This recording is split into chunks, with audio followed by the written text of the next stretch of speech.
Tidiane keneen ki di ñu di ko wax Alxaaji Omar Fuutiyu Taal kii taalif Jawahirul Maani kii taalif téere tuddee ko Rima ñu laaj nag lu tax kii taalif téere tuddee ko wurus kii taalif téere tuddee ko xeej mu ne nag wurus kuntux moo koy aar te bu kuntux ñëwul ñu jël wurus nga yëg ni nag ñoom ñaar am na lu leen boole looloo tax ñu ñëw tey ngir jéem a jàngale leen nag ci ñaari mag yooyu di Alxaaji Omar Fuutiyu Taal ak ki mu doon Seydina Cheikh Ahmada Tijaani mi doon Seydina Muhammad Rasulullahi sallallahu alayhi wa sallam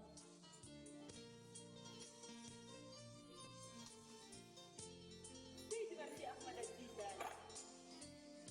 xutbul maxtuum taajil aalim ممد كل أولياء الرحمن لنا كل ما صاد وبلغ من حضرة الريب يتلقى ذات سيد الوجود كل ما صاد وبلغ من ذات سيد الوجود يتلقى ذوات الأنبياء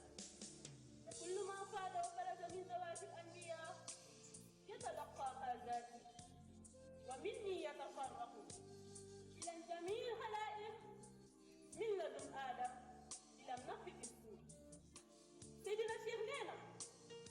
لو تيجي خدك يا الله روح سيدنا محمد صلى الله عليه وسلم وغيرها ويغنى روح روح أنوياوي نوكي تاتا سنجنا وناي تاتا سما تاتا نجلو تاتا يكو تالي آدم فبوك تديوال لو يتنسي تجرد ما فقدر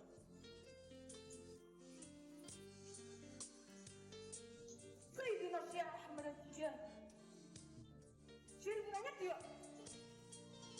Seydina Muhammad xeeru bari il fallait dire si bakkan di ak insaan gaan nga am ñetti doom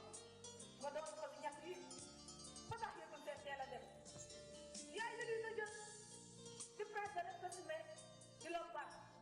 yaa sëy yaa sëy yaa sëy jazaaka rabbuka mali awwal yàlla la yàlla fayee demee jamono yi yàlla mu fàttali wala mu fàttali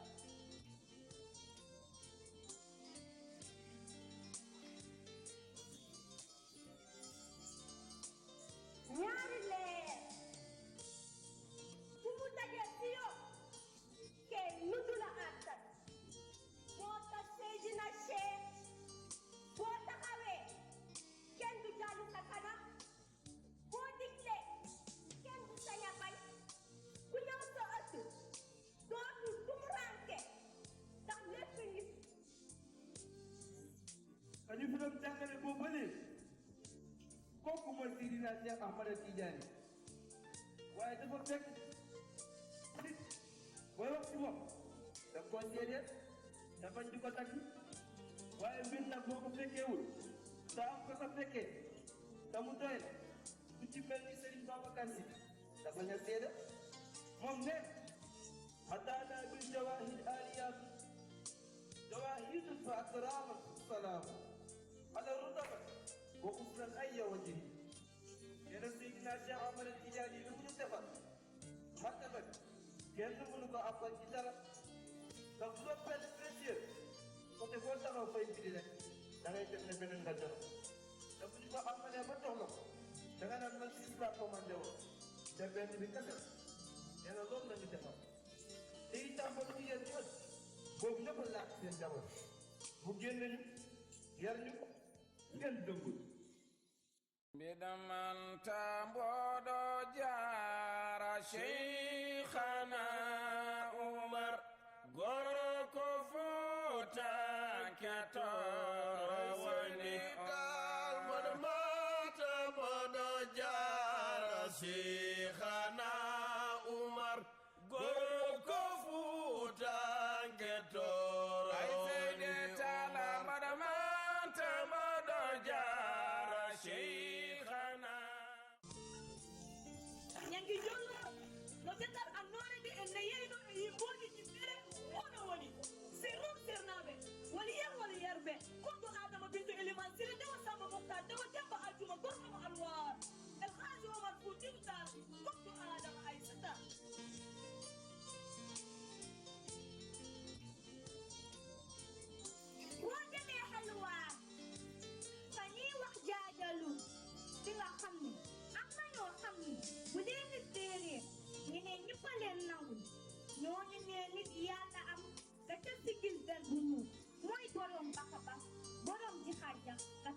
ne tumurankewul ci Afrique de l'Ouest. L'expérience qu'il a accumulée, À travers tous les voyages qu'il a fait, tous les pays qu'il a visités, toutes les langues qu'il a maîtrisées, les savoirs et les savoir-faire qu'il a réunis dans son esprit. la connaissance Après avoir visité pratiquement toute l'Afrique de l'Ouest, après avoir connu le Moyen-Orient dans ses moyens de taille, les défis auxquels il a été confronté, ils lui ont permis de se frotter à des savants aussi illustres que ceux d'Al-Azhar. en fait de cette personne Incontestablement, l'archétype du savoir et de la connaissance.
فإليك